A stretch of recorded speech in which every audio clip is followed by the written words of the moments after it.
Assalamualaikum warahmatullahi wabarakatuh. Perkenalkan kami dari kelompok 5. Di sini kami akan menjelaskan atau mempresentasikan hasil kerja kelompok kami, di mana yang berjudul Tekstil Cerdas dan Berkelanjutan. Kami kelompok 5 yang beranggotakan 3 orang, di mana yang pertama ada Juraya Diva Syaluzon, saya sendiri Nabila Ardian, dan ada Ayu Rizky Amalia. Untuk materi pertama akan dijelaskan oleh Ayu Rizky Amalia. Kepada Ayu, saya persilakan. Baik, terima kasih moderator. Jadi, materi yang akan kami presentasikan ini dilatar belakangi oleh perkembangan teknologi di era modern membawa dampak besar bagi industri tekstil. Kini, tekstil tidak hanya berfungsi sebagai pelindung tubuh, tetapi juga sebagai media interaktif yang mampu merespon lingkungan. Nah, inovasi ini dikenal dengan istilah tekstil cerdas atau smart tekstil, yaitu kain yang dapat mendeteksi rangsangan seperti suhu, tekanan, atau gerakan, dan memberikan respon tertentu secara otomatis. Lanjut.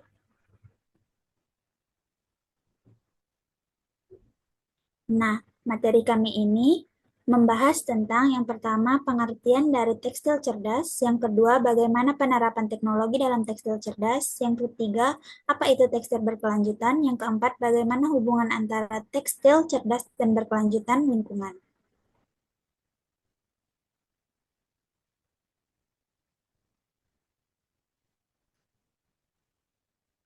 Lanjut.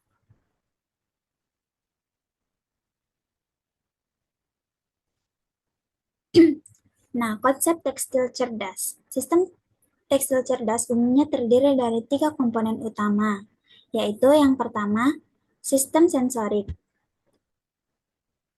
Nah, sistem, sistem sensorik ini adalah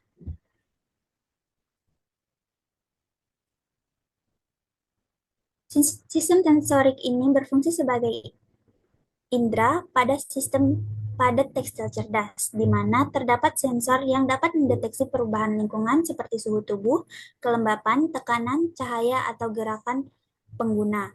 Sensor ini mengubah rangsangan fisik menjadi sinyal listrik yang kemudian diolah lebih lanjut. Contohnya, pada pakaian olahraga, lapisan sensorik dapat memantau detak jantung dan tingkat keringat.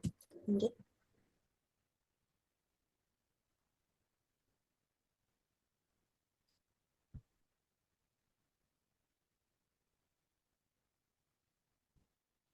Nah, yang kedua ada aktuatorik. Aktuatorik ini berfungsi merespon hasil deteksi sensor. Jika lapisan sensorik mendeteksi perubahan tertentu, lapisan aktuatorik akan bereaksi secara otomatis, misalnya mengatur ventilasi kain saat suhu tubuh meningkat, mengubah warna kain sesuai kondisi cahaya, atau menghangatkan tubuh ketika suhu lingkungan menurun. Dengan demikian, lapisan ini membuat pakaian menjadi adaptif terhadap kondisi sekitar. Nah, yang ketiga ada lapisan komunikasi. Lapisan komunikasi ini berfungsi untuk mentransfer data dari sensor pada pakaian ke perangkat eksternal seperti smartphone atau sistem pemantauan secara nirkabel seperti Bluetooth, Wi-Fi, atau NFC. Nah, melalui lapisan ini, informasi seperti suhu tubuh, detak jantung, atau aktivitas pengguna dapat dipantau secara real time. Lapisan komunikasi ini memungkinkan busana pintar berinteraksi dengan aplikasi digital, menampilkan data kesehatan, atau bahkan mengubah warna dan pola kain sesuai perintah dari perangkat yang berhubungan.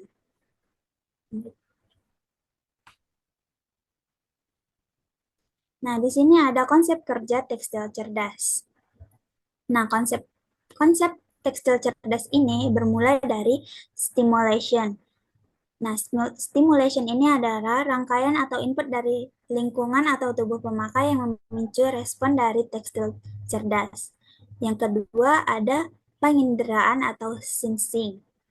Nah, proses proses ini mendeteksi dan mengukur stimulasi penggunaan sensor yang terintegrasi dalam tekstil. Selanjutnya, menuju ke processing, yaitu analisis dan interpretasi data yang dikumpulkan oleh sensor. Nah, proses ini melibatkan penggunaan microcontroller atau chip komputer untuk membuat keputusan berdasarkan data sensor. Nah, selanjutnya ada actuation yang berdefinisi tentang tindakan atau respon yang dihasilkan oleh tekstil cerdas berdasarkan keputusan yang dibuat selama pemrosesan. Nah, tindakan ini dapat berupa perubahan fisik, visual, atau fungsional dari tekstil. Yang terakhir ada respons, yaitu hasil atau efek dari aktivasi yang dirasakan oleh pemakai atau lingkungan.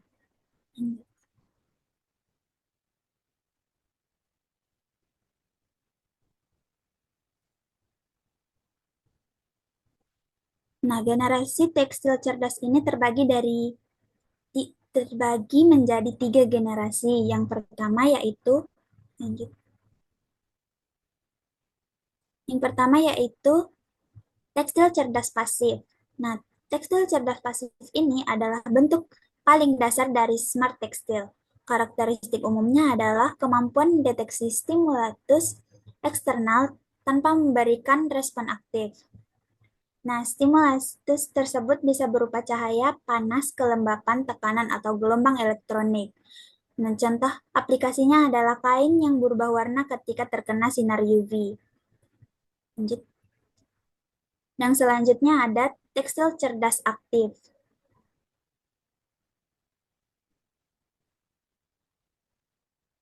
Di tekstil cerdas aktif ini adalah tahap lanjutan dari tekstil pasif. Nah, jenis ini tidak hanya mendeteksi stimulus, tetapi juga mampu meresponnya secara langsung. Respon tersebut bisa berupa perubahan suhu, pelepasan zat tertentu, dan pengiriman data ke perangkat digital. Nah, contohnya yaitu contoh aplikasinya adalah jaket dengan sistem pemanas otomatis yang menyesuaikan suhu tubuh pemakai,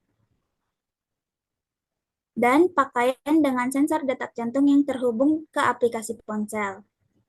Nah, selanjutnya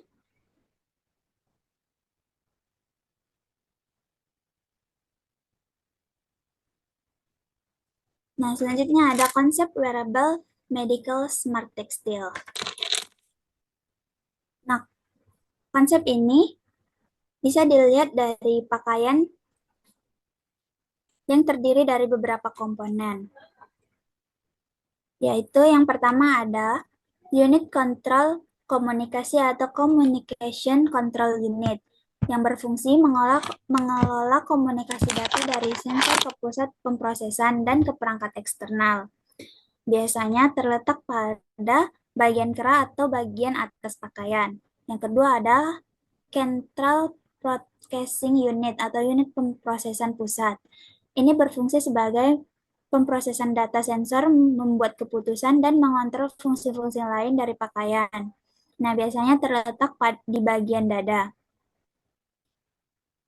Yang selanjutnya ada termoterapi, yang berfungsi sebagai terapi panas untuk meredakan nyeri otot atau meningkatkan sirkulasi darah.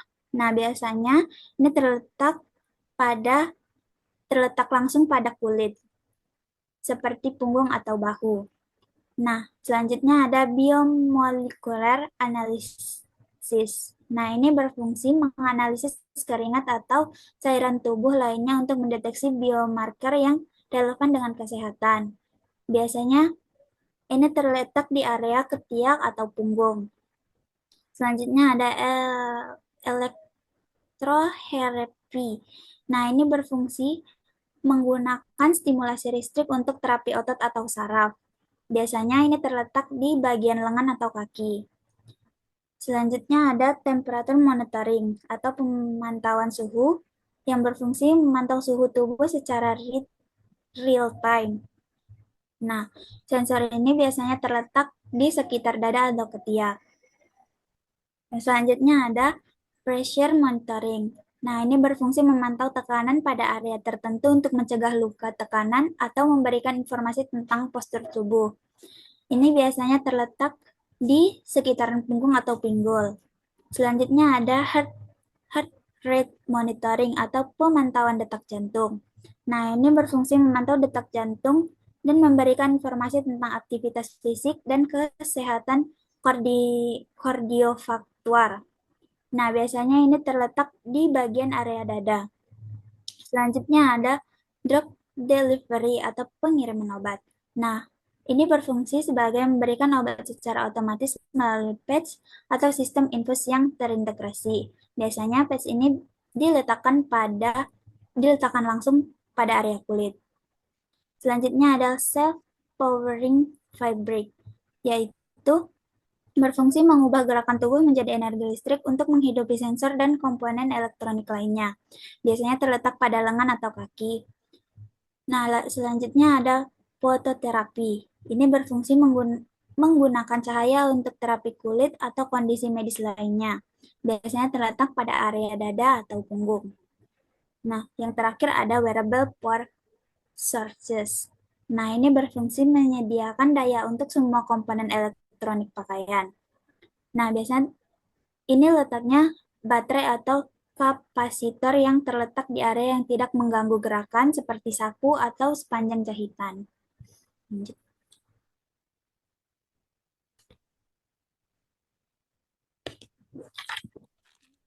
Slide berikutnya. Nah, ini selanjutnya ada tekstil sangat cerdas.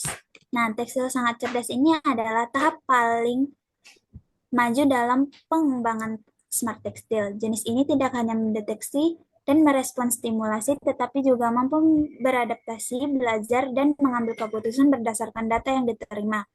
Kemampuan ini dicapai melalui integrasi teknologi lot, kecerdasan buatan, dan sistem komunikasi nearable. Contoh aplikasinya adalah pakaian dengan integrasi load yang dapat mengirimkan data kesehatan ke aplikasi ponsel.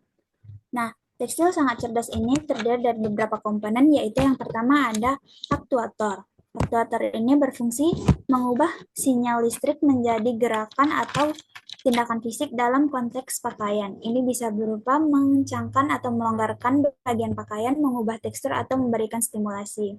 Yang kedua ada antena. Nah, antena ini berfungsi menerima dan mengirimkan sinyal radio atau komunikasi nearable. Nah, yang ketiga ada interconnection. Nah, interconnection ini berfungsi menghubungkan berbagai komponen elektronik dalam pakaian. Ini bisa berupa kabel fleksibel, jalur konduktif pada pakaian, atau konektor nearable. Selanjutnya ada data processing. Nah, data processing ini berfungsi memproses data yang dikumpulkan oleh sensor dan membuat keputusan berdasarkan data tersebut. Nah, selanjutnya ada sensor. Sensor ini berfungsi mengumpulkan data dari lingkungan atau tubuh pemakai. Ini bisa berupa sensor suhu, tekanan, detak jantung, atau sensor lainnya yang dijelaskan di slide yang sebelumnya. Nah, yang terakhir ada power supply atau sumber daya. Nah, ini berfungsi menyediakan daya untuk semua komponen elektronik dalam pakaian. Ini bisa berupa baterai, sel surya, atau sistem pengumpulan energi dalam gerakan tubuh. Sekian materi yang bisa saya sampaikan, saya kembalikan kepada moderator. Terima kasih untuk Ayu pada materi pertamanya. Nah, selanjutnya ada pendekatan desain dalam tekstil cerdas. Pada bagian ini, saya akan menjelaskan pendekatan desain dalam tekstil cerdas. Secara umum, ada tiga pendekatan utama yang diutamakan atau yang digunakan, yaitu pendekatan berbasis fungsi, berbasis emosi, dan berbasis keberlanjutan. Pada pendekatan yang pertama, yaitu function drive design atau pendekatan berbasis fungsi. Di sini, desain tekstil berangkat dari kebutuhan fungsional yang spesifik. Teknologi tidak ditempelkan sebagai hiasan, tetapi menjadi inti dari kinerja tekstil itu sendiri. Contohnya dapat kita lihat pada pakaian pelindung seperti rompi anti peluru, di mana material dan teknologinya dirancang untuk ketahanan panas, benturan, atau kondisi yang ekstrim. Pendekatan ini juga banyak digunakan pada pakaian olahraga yang memanfaatkan sensor untuk memantau suhu tubuh atau detak jantung secara real-time guna meningkatkan performa dan keselamatan pengguna. Selain itu, pada bidang medis dan elektronik, tekstil cerdas hadir dalam membentuk kemeja pemantau detak jantung atau perban pintar yang mampu memantau kondisi kesehatan pasien secara keberlanjutan. Bahkan pada everyday wear, fungsi seperti pengatur suhu atau monitoring aktivitas mulai diterapkan. Selanjutnya, pendekatan yang kedua yaitu emotion drive design atau pendekatan berbasis emosi. Berbeda dengan pendekatan yang sebelumnya, di sini fokus utamanya bukan hanya pada kinerja teknis, tetapi pada pengalaman dan ikatan emosional pengguna dengan produk. Elemen estetika menjadi sangat penting, misalnya penggunaan warna yang dapat berubah sesuai kondisi tubuh atau umur penggunanya, serta bentuk dan struktur tekstil yang ergonomis untuk kenyamanan jangka panjangnya. Pada pendekatan ini, pendekatan berbasis emosi atau emotion drive design ini, teknologi berperan untuk memperkuat ekspresi diri dan kenyamanan psikologis, bukan sekedar fungsi teknis. Untuk pendekatan yang ketiga yaitu sustainability driven design atau pendekatan berbasis keberlanjutan, di mana pendekatan ini untuk melihat tekstil cerdas dari perspektif siklus hidup produk secara menyeluruh, di mana desain difokuskan dalam penggunaan material ramah lingkungan, seperti serat biodegradable atau biopolimer, serta integrasi teknologi yang hemat energi dan mudah didaur ulang. Tujuannya untuk apa? Tujuannya untuk meminimalkan limbah, mengurangi konsumsi energi, dan menjadikan inovasi tekstil cerdas tetap relevan dengan prinsip keberlanjutan industri tekstil. Ketiga pendekatan tadi menunjukkan bahwa tekstil cerdas tidak hanya berkembang secara teknologi, tetapi juga secara fungsional, emosional, dan ekologis, tergantung pada tujuan desain yang ingin kita capai.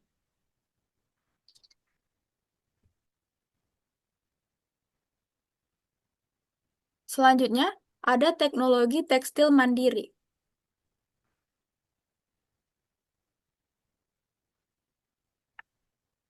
Pada gambar ini menjelaskan teknologi tekstil mandiri energi, yaitu tekstil yang mampu menghasilkan, menyimpan, atau mengelola energi sendiri tanpa bergantung penuh pada baterai eksternal. Intinya, pakaian tidak hanya pasif tetapi juga aktif sebagai sumber energi.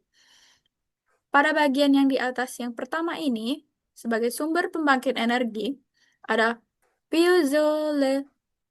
piezoelectric nanogenerator atau PENG yang menghasilkan listrik dari tekanan atau pergerakan seperti kain saat kain digerakkan.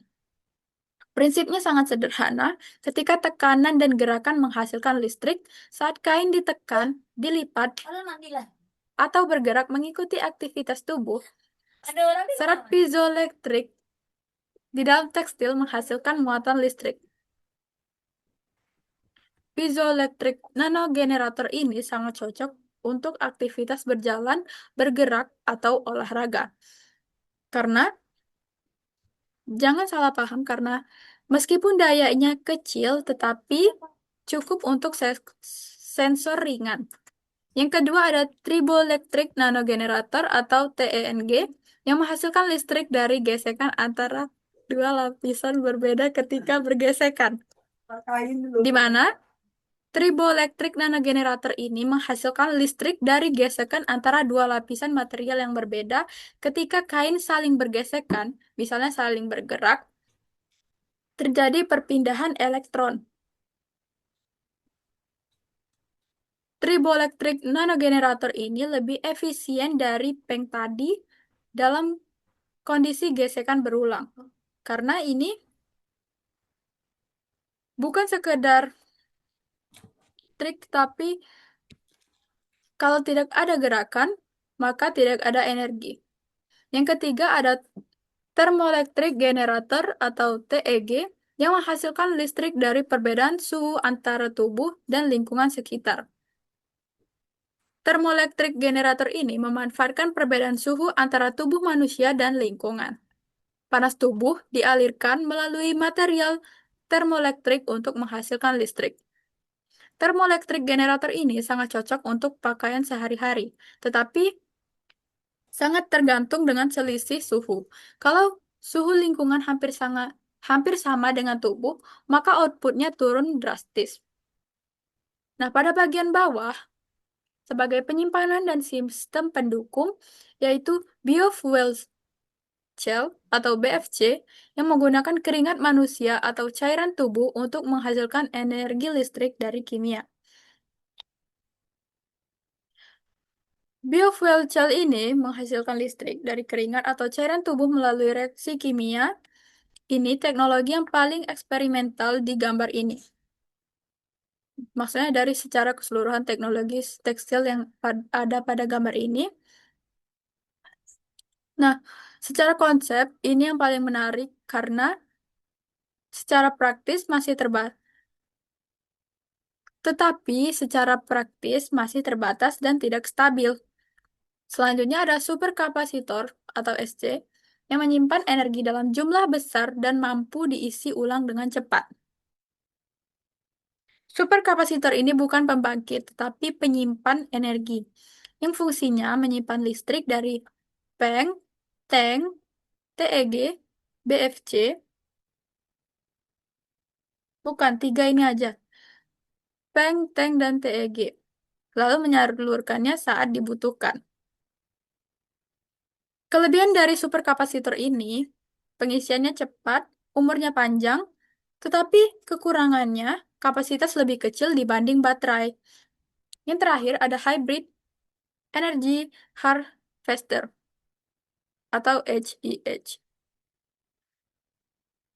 Hybrid energy harvester ini inti dari keseluruhan sistem yang menggabungkan beberapa teknologi pembangkit energi sekaligus. Agar energi lebih stabil dan tidak bergantung pada satu sumber saja, ini pendekatan yang paling realistis untuk tekstil di masa depan. Tekstil cerdas pada masa depan. Nah, kesimpulan dari teknologi tekstil mandiri ini, tekstil mandiri energi bukan berarti pakaian bisa menyalakan HP. Teknologi ini dirancang untuk sensor, monitoring tubuh, dan sistem low power, bukan perangkat yang besar. Nah, ini digunakan agar pakaian bisa menghasilkan dan mengelola listrik sendiri dari aktivitas tubuh, dan lingkungan, seperti gerakan, gesekan, panas tubuh, ataupun keringat. Energi ini kemudian disimpan dan dipakai untuk menyalakan sensor atau perangkat kecil tanpa bergantung pada baterai yang besar. Terus dipakai buat apa? Ini dipakai untuk mendukung pakaian pintar, misalnya pemantauan kesehatan, keselamatan kerja, atau aktivitas fisik agar lebih praktis, ringan, dan berkelanjutan. Jadi tujuannya bukan untuk mengganti sumber listrik yang besar, tetapi untuk membuat sistem tekstil cerdas lebih mandiri, efisien, dan nyaman dipakai sehari-hari.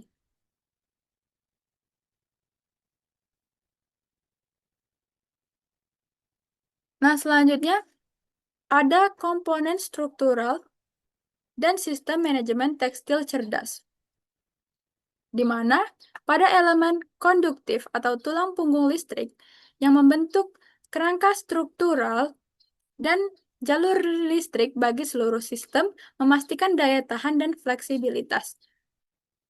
Cakupannya yang pertama ada elektroda, di mana elektroda adalah bagian yang paling memfasilitasi transportasi muatan listrik. Listrik.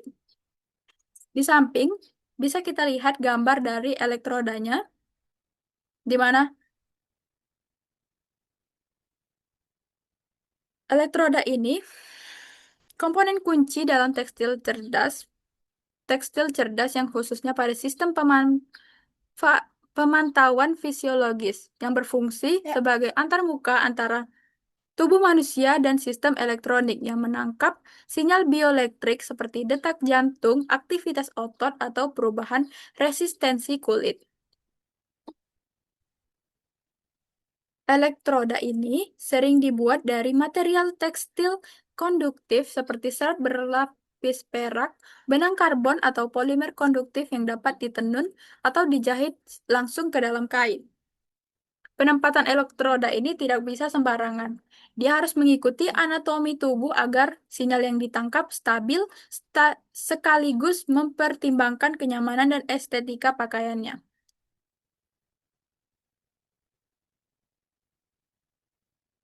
Jadi, elektroda bukan sekedar komponen teknis, tetapi elemen desain yang menentukan apakah tekstil cerdas benar-benar dapat digunakan dalam kehidupan sehari-hari. Bisa kita lihat di sini, elektrodanya diletakkan di bagian bahu dan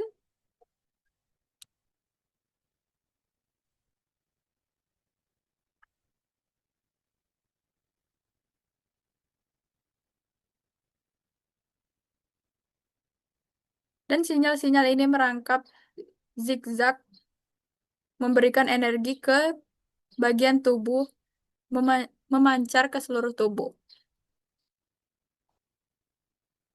Selanjutnya ada substrat.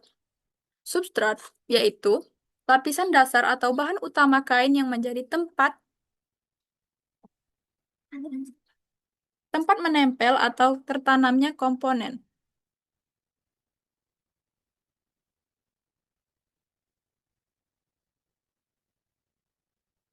Substrat ini menjadi material dasar yang menjadi tempat komponen aktif seperti elektroda, sensor, maupun jalur konduktif yang dipasang dan distabilkan.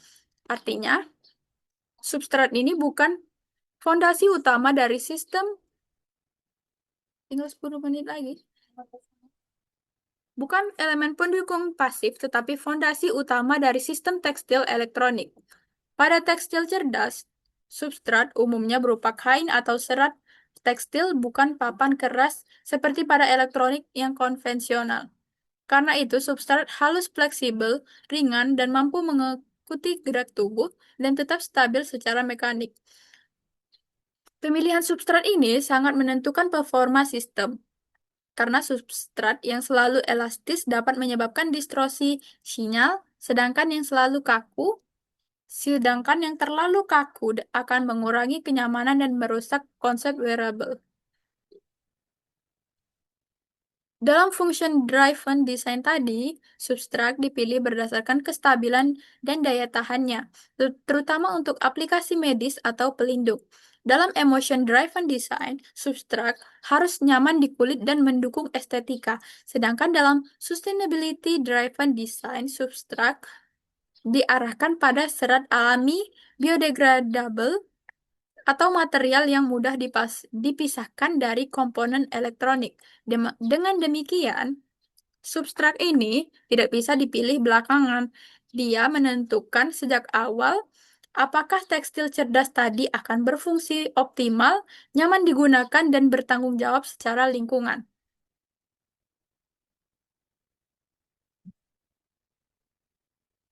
Nah, di sini ada gambar dari e-tekstil, wearable display, dan wearable sensing. Nanti akan dijelaskan pada bagian substrat tadi. Maksudnya sudah dijelaskan pada bagian substrat tadi, di mana pemilihan tadi, ini ada displaynya dan sensing tadi, apa nih? Selanjutnya ada mekanisme pemanenan energi dan penyimpanan. Pada pada mekanisme pemanenan energi dan penyimpanan ini, sistemnya dirancang untuk memanen energi dan menyimpannya secara efisien. Mekanisme pemanenan energi dan penyimpanan yang mencakup tekstil cerdas, yaitu yang pertama ada mekanisme pemanenan energi, yaitu harvesting, di mana proses mengambil energi dari lingkungan sekitar seperti panas, cahaya, getaran, atau gelombang radio, dan mengubahnya menjadi energi listrik untuk memberi daya pada perangkat elektronik secara mandiri. Pada perangkat elektronik kecil secara mandiri. Yang kedua ada kebutuhan dan proses pengkondisian energi, di mana pada gambar ini terdapat atau menunjukkan ada seorang pria yang di badannya ada heart heart rate dan respiratory rate, di mana ini Udah jelas.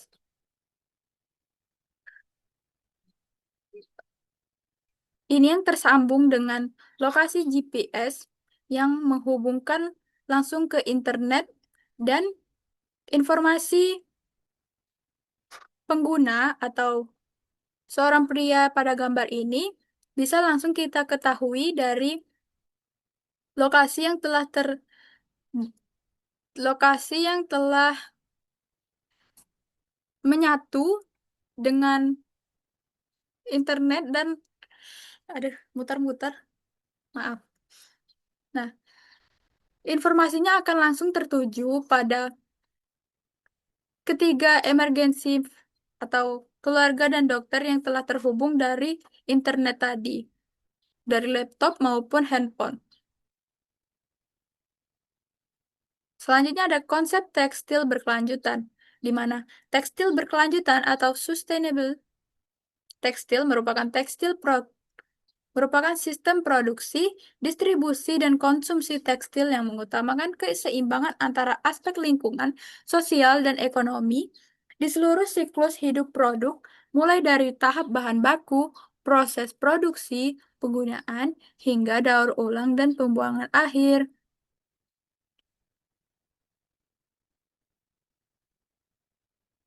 Nah, tekstil cerdas atau tekstil pintar ini memiliki hubungan yang kompleks, namun berpotensi kuat dalam mendukung keberlanjutan lingkungan dengan cara mengurangi limbah, menghemat energi, dan mempromosikan konsumsi yang lebih bertanggung jawab. Selanjutnya ada prinsip tekstil berkelanjutan, di mana pada dalam jurnal Sustainability terdapat 4 prinsip utama dalam pengembangan tekstil berkelanjutan, yaitu yang pertama ada efisiensi sumber daya atau research efisiensi. Nah, pada prinsip pertama ini menggunakan sumber daya secara hemat dan efisien, di mana proses produksi tekstil konvensional dikenal sangat boros air. Karena itu, produsen modern menerapkan strategi efisiensi melalui teknologi pewarnaan tanpa air atau waterless dyeing menggunakan supercritical CO2.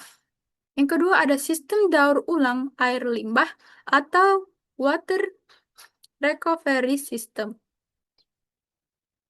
Yang ketiga ada optimalisasi energi melalui pemanfaatan panas buangan dan penggunaan energi terbarukan.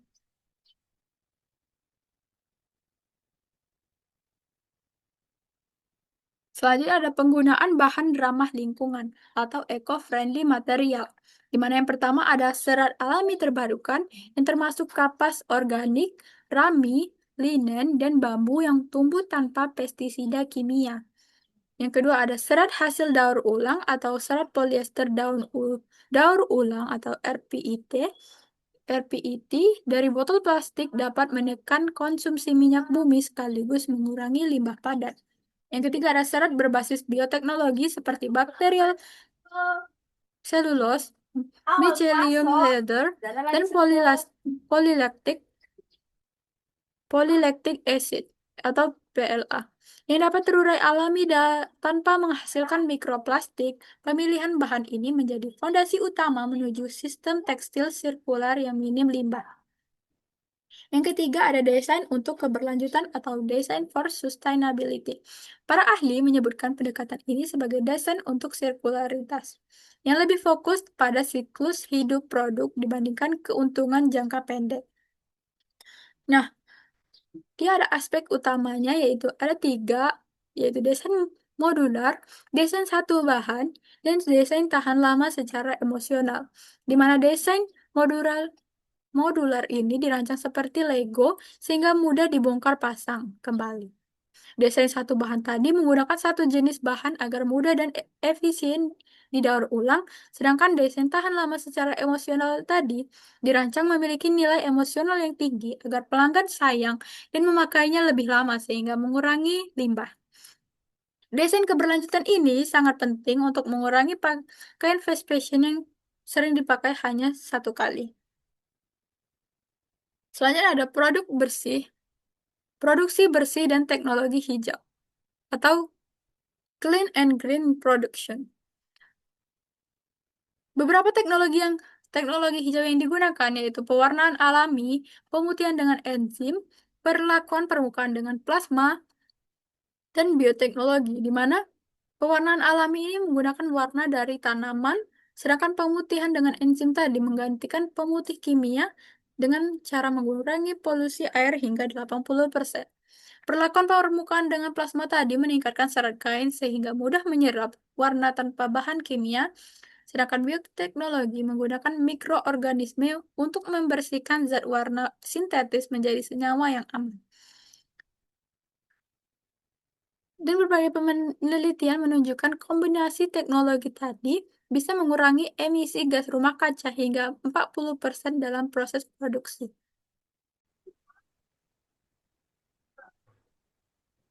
Nah, yang kelima ada manajemen limbah dan ekonomi sirkular atau circular waste management.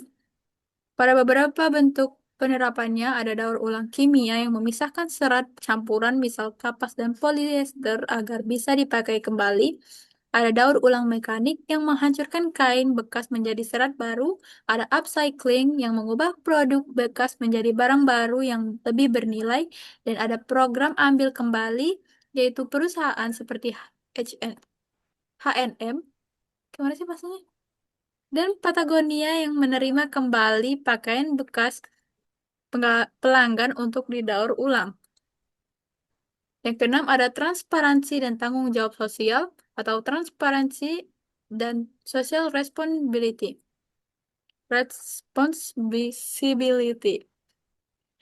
Di mana industri tekstil adalah salah satu sektor dengan rantai pemasok terpanjang di dunia dan seringkali melibatkan pekerja dari negara berkembang dan dengan kondisi kerja yang kurang layak. Untuk itu, prinsip transparansi mencakup sertifikasi dan standar global seperti Global Organic Textile Standard atau GOTS, OECO Tex Standard 100, dan Fair Trade Certified.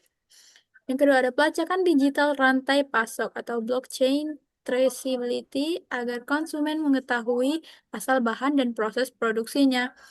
Dan yang terakhir ada keadilan upah dan keselamatan kerja bagi seluruh pekerja dalam rantai nilai industri. Dengan prinsip ini, industri tekstil tidak hanya ramah lingkungan, tetapi juga adil bagi manusia. Itulah prinsip-prinsip tadi. Selanjutnya ada inovasi material berkelanjutan yang akan dijelaskan oleh Juraya Dipasya Luzon. Kepada Juraya, saya silakan. Baik, saya akan menjelaskan tentang inovasi material berkelanjutan. Nah, industri tekstil modern mengalami perubahan paradigma dari orientasi kuantitas menuju inovasi material berkelanjutan yang menekankan efisiensi sumber daya, daur ulang bahan, dan penggunaan teknologi hijau. Inovasi ini dapat dikelompokkan menjadi 4 kategori utama, yaitu ada serat alam terbarukan, yaitu kapas organik, rami dan linen, dan bambu. Next.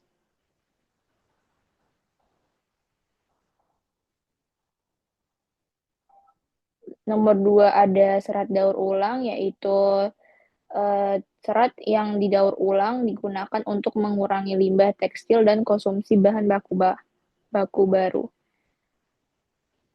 Yaitu ada resilet polyester. Ini tuh berasal dari daur ulang botol plastik dan membantu menurunkan emisi karbon meskipun masih berpotensi menghasilkan mikroplastik. Yang kedua ada resilet cotton, ini memanfaatkan limbah tekstil untuk mengurangi penggunaan air dan bahan kimia, tetapi kualitas seratnya lebih rendah dibandingkan kapas baru. Next.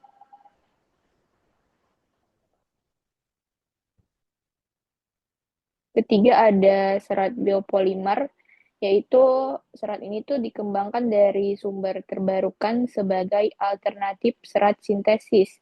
Nah, ini ada polylactic acid, yaitu berasal dari pati tanaman dan bersifat biodegradable, namun memiliki keterbatasan pada ketahanan panas. Yang kedua ada bakterial selulose. dan miselium liter. Material ini tuh berbasis mikroorganisme, ini ramah lingkungan, tetapi masih terkendala skala produksi dan biaya. Next. Keempat, ada pewarnaan dan finishing ramah lingkungan. Teknologi ini bertujuan mengurangi air, energi, dan bahan kimia berbahaya, yaitu seperti ada supercritical CO2 dyeing. Metode ini tuh pewarnaan tanpa air yang minim limbah, tetapi memerlukan teknologi mahal. Ada juga enzim bleaching, pemutihan enzimatik. Pemutihan itu digunakan enzim yang lebih aman bagi lingkungan dan serat. Yang ketiga ada plasma surface modification. Finishing itu kering yang meningkatkan fungsi kain tanpa banyak bahan kimia. Dan yang keempat ada pewarnaan dan pigmen alami, natural and bio-based dyes. Pewarnaan dari sumber hayati yang mudah terurai namun ketahanan warnanya masih terbatas. Next.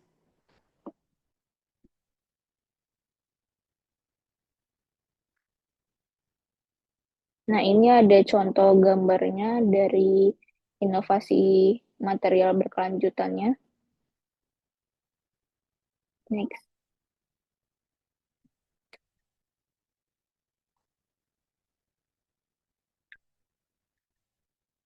Teknologi produksi ramah lingkungan. Beberapa inovasi teknologi utama yang kini banyak diimplementasikan di sektor tekstil adalah sebagai berikut, yaitu waterless dyeing, pewarnaan tanpa air, ada juga digital printing, itu pencetakan digital tekstil.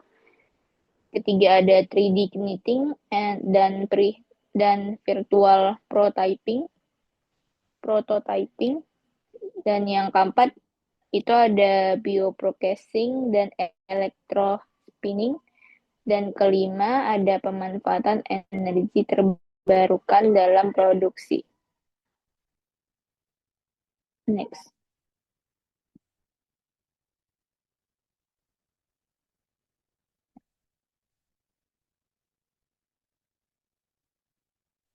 Pengolahan limbah dan daur ulang merupakan komponen vital dalam sistem tekstil berkelanjutan karena volume limbah pakaian dunia meningkat pesat setiap tahun. Berdasarkan klasifikasinya, limbah tekstil terbagi menjadi dua. Satu ada pre-consumer waste, yaitu limbah dari proses produksi seperti potongan kain, serat sisa, dan benang rusak. Yang kedua ada post-consumer waste, yaitu pakaian bekas yang dibuang oleh konsumen setelah masa pakainya berakhir. Next.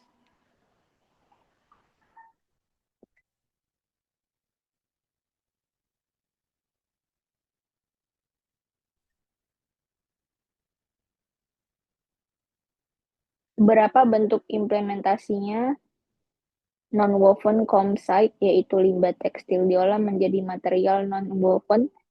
Ada chemical recycling. Teknologi ini memisahkan serat campuran kapas polyester menggunakan proses kimia. Ada tech scheme, yaitu program pengumpulan pakaian bekas dari konsumen yang kemudian didaur ulang atau diperbaiki. Dan yang terakhir ada reverse logistik. Sistem ini tuh didistribusikan balik yang memungkinkan pengembalian produk lama ke pabrik untuk diproses ulang. Nah, hasil penelitian ini tuh dari Frontiers menunjukkan bahwa penerapan sistem daur ulang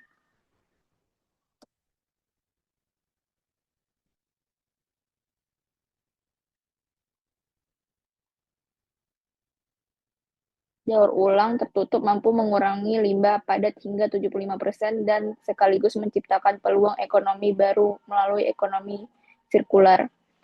Di beberapa negara maju, limbah tekstil bahkan memanfaatkan menjadi serat baru, insulasi bangunan, dan bahan pengisi otomotif, sehingga tidak lagi berakhir di tempat pembuangan akhir atau TPA. Next.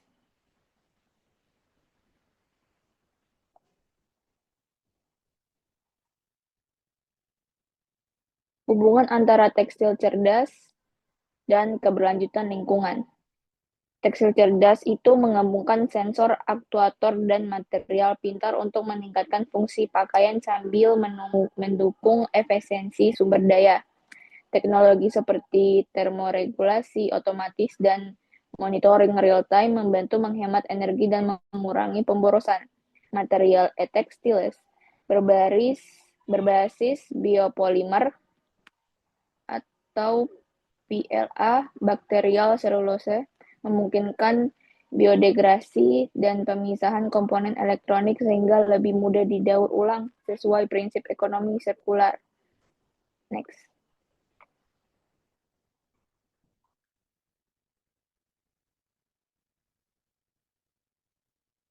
Pelacakan digital melalui RFID dan blockchain meningkatkan transparansi rantai pasok dan memastikan bahan berasal dari sumber yang ramah lingkungan.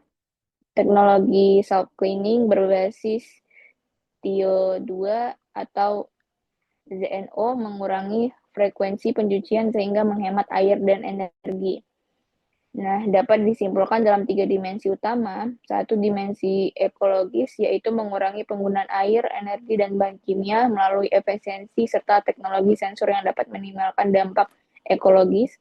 Yang kedua ada dimensi ekonomi, mendorong terciptanya ekonomi sirkular dengan daur ulang material pintar dan peningkatan umur pakai produk, serta membuka peluang pasar baru bagi industri hijau. Yang ketiga ada dimensi sosial dan etis, meningkatkan transparansi rantai pasok dan kesadaran konsumen terhadap produk berkelanjutan sehingga menciptakan budaya konsumsi yang bertanggung jawab. Next.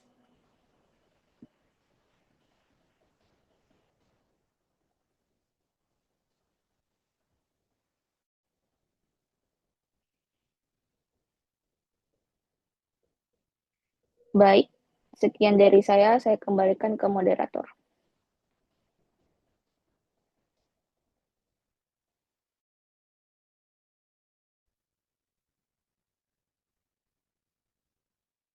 Sebentar ya teman-teman, karena sedang azan. Oke. Terusin aja ya.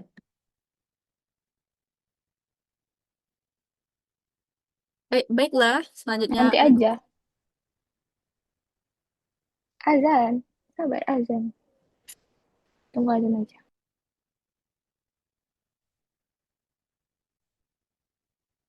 baik, terima kasih untuk Juraya atas penjelasan materi yang tadi. Nah, inilah akhirnya itu kesimpulan di mana tekstil cerdas menggabungkan sensor dan aktuator untuk memungkinkan kain memproses merespon kondisi lingkungan dan tubuh sehingga meningkatkan fungsi, efisiensi energi dan umur pakai. Tekstil keberlanjutan berfokus pada pengurangan dampak lingkungan melalui bahan ramah lingkungan, efisiensi sumber daya dan ekonomi sirkular. Ketika keduanya diintegrasikan, industri tekstil menghasilkan sistem yang fungsional sekaligus beretika mendorong pengurangan limbah, penurunan emisi, dan penguatan nilai ekonomi hijau. Integrasi ini menandai arah industri mode yang inovatif, namun tetap bertanggung jawab secara ekologis dan sosial.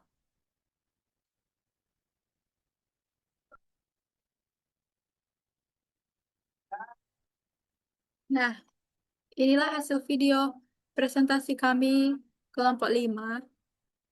Kami bertiga mohon maaf apabila terdapat banyak salah kata dalam penjelasan materi kami tadi. Saya Nabila Ardian sebagai moderator dan mewakili Ayu Rizky Amalia dan Juraya Divasya Luzon. Kami akhiri video presentasi ini. Terima kasih banyak.